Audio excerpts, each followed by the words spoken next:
Часът на специалиста. Здравейте. Здравейте първо на вас, естествено.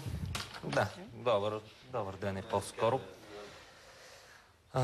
Гостува ни Милена Владимирова. Тя е художничка. И повод да я поканим днес беше това, че наскоро се откри една нейна изложба, в която има така доста интересни неща. Става въпрос за... Изложбата се казва "Светлина и природа". Става въпрос за графики, които са отпечатани върху рециклирана хартия. Арт-инсталации с светодиоди, примесени с трева и всякакви други неща, за които тя ще ни разкаже повече. Сега може да видим тук кадри от тази изложба. Ще помоля колегите и да ги коментираме. Така, може ли стоп кадър тук? Прощавайте. Да. Така, малко повече да ни кажете. Това, доколкото си спомням, беше от рециклирани нейлонови турбички. Тук няма нищо рециклирано. Всички материали са абсолютно нови. Може би това е едно от малкото неща, които са от нови материали. Но по принцип концепцията е такава, че моите творби са направени от енергоспестяващи материали и материали, които могат да бъдат рециклирани. Тази творба, която виждате на монитора, се нарича Вселена. Тя е създадена от времето, когато още нямаше диодни ленти за улеснение и са 827 диода и около 200 нейлонови турбички. Сама сте запоявала. Ами да, случи се така, че сама си ги запоих.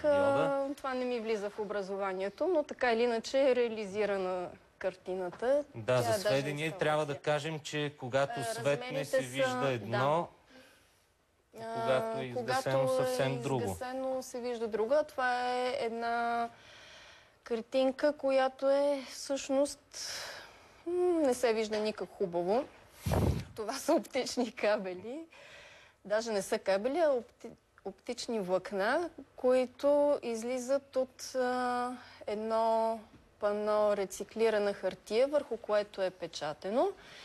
И ако може малко да се смени този кадър, за да се види, че всъщност това нещо не е единственото съществуващо. Това е гравюра върху стъкло, която се просветва, а това е гравюра върху плексиглас с странично осветяване. Може би зрителите не виждат добре, но това бяха едни жита. Те вървят в ефира. Чудесно. А тази девойка е наречена Водолей. Не, там има един единствен диод, който е 100 ватов и осветява доста метри оптичен кабел, т.е. оптично влакно, което е стъклено.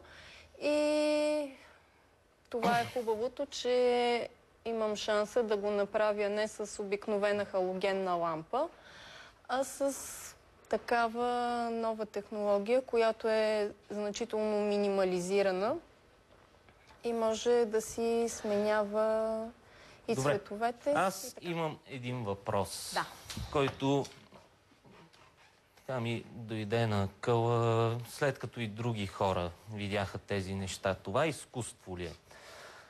На този въпрос също така ме навя и нещо, което гледах в един филм на Гай Ричи, наскоро излезнал. Там имаше пак една такава...